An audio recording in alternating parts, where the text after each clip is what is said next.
بسم اللہ الرحمن الرحیم۔ السلام علیکم میرے پیارے دوستو۔ حضرت ابراہیم علیہ السلام نے عیدگاہ جانے سے انکار کیا اور عذر پیش کیا کہ وہ بیمار ہیں۔ وہ لوگ آپ علیہ السلام کو چھوڑ کر چلے گئے۔ بعد میں حضرت ابراہیم علیہ السلام ان بتوں کے پاس گئے، دیکھا کہ ان کے سامنے کھانا پڑا ہوا ہے۔ چونکہ سب لوگ کھانا لائے تھے اس لیے یہ کھانا بہت ہی زیادہ تھا، لیکن ان چھوٹے معبودوں نے اسے کھانا تو درکنار اس کو چھوا تک نہ تھا۔ حضرت ابراہیم علیہ السلام نے انہیں مخاطب کر کے کہا کہ یہ اتنا کھانا تمہارے سامنے پڑا ہوا ہے، تم اس کو کھاتے کیوں نہیں ہو؟ تمہیں کیا ہو گیا ہے کہ بات تک نہیں کرتے؟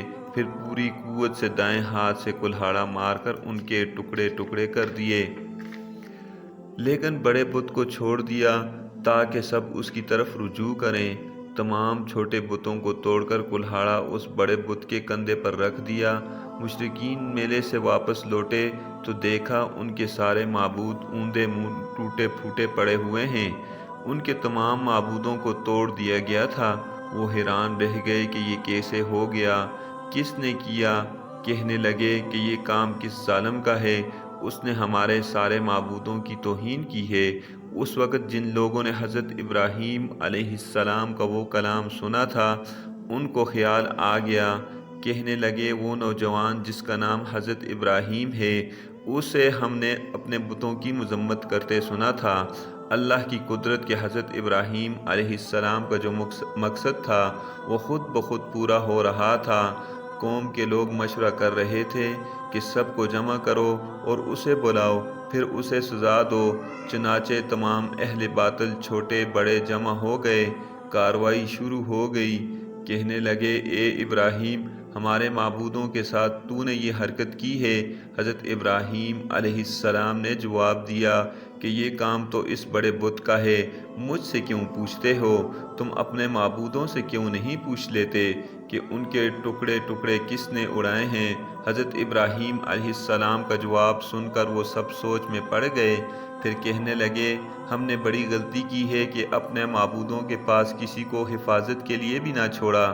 اس قدر واضح بات محسوس کر کے بھی وہ ظالم ایمان نہ لائے، بلکہ شیطان نے ان کے دل میں وسوسے ڈال دیے اور انہیں غور و فکر کر کے کہا کہ اے ابراہیم علیہ السلام، کیا تمہیں علم نہیں؟ یہ تو بے زبان ہیں، یہ بول نہیں سکتے۔ اب حضرت ابراہیم علیہ السلام نے فرمایا، تب پھر تم اللہ کے سوا اس چیز کی عبادت کرتے ہو جو تمہیں کچھ بھی نفع نہیں دے سکتی اور نہ نقصان پہنچا سکتی ہے۔ تعجب کی بات ہے تم پر اور ان پر بھی جنہیں تم اللہ کے سوا پکارتے ہو۔ کیا تم میں بالکل عقل نہیں؟ اس طرح حضرت ابراہیم علیہ السلام نے ان پر حقیقت خوب اچھی طرح ذکر کی اور ان سے فرمایا کہ تم ان کی پوجا کرتے ہو جن کو تم خود تراشتے ہو، یعنی ان کا حال تو یہ ہے کہ تم نے اپنے ہاتھوں سے تراشا اور ان کی عبادت کرنے لگ گئے، جبکہ تمہیں اور تمہاری بلائی کی چیزوں کو اللہ ہی نے پیدا کیا ہے۔ حضرت ابراہیم علیہ السلام نے ایک کلہاڑے کی مدد سے ان سب بتوں کو تہس نہس کر دیا تھا۔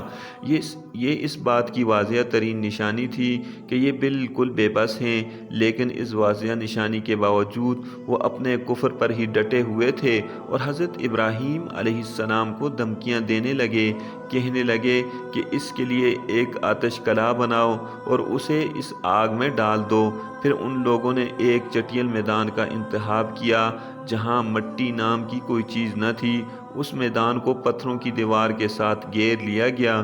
پھر سب لوگوں کو حکم دیا گیا کہ وہ لکڑیاں جمع کر کے اس گھیرے ہوئے جگہ میں رکھ دیں۔ چنانچہ سب لوگ لکڑیاں جمع کر کے وہاں لانے لگے، یہاں تک کہ عورتوں اور بچوں نے بھی اس کام میں بڑھ چڑھ کر حصہ لیا۔ میدان میں اتنی لکڑیاں جمع ہو گئیں کہ زمین نظر نہیں آتی تھی۔ یہ لکڑیاں زمین پر ایک اونچی دیوار محسوس ہوتی تھیں۔ پھر ان لکڑیوں کو آگ لگائی گئی۔ پھر آگ کے شعلے آسمان سے باتیں کرنے لگے تو انہوں نے حضرت ابراہیم علیہ السلام کو آگ میں ڈالنے کے لیے ایک جولا تیار کیا۔ اس میں سیدنا حضرت ابراہیم علیہ السلام کو رکھا گیا۔ اس وقت حضرت ابراہیم علیہ السلام نے یہ دعا پڑھی،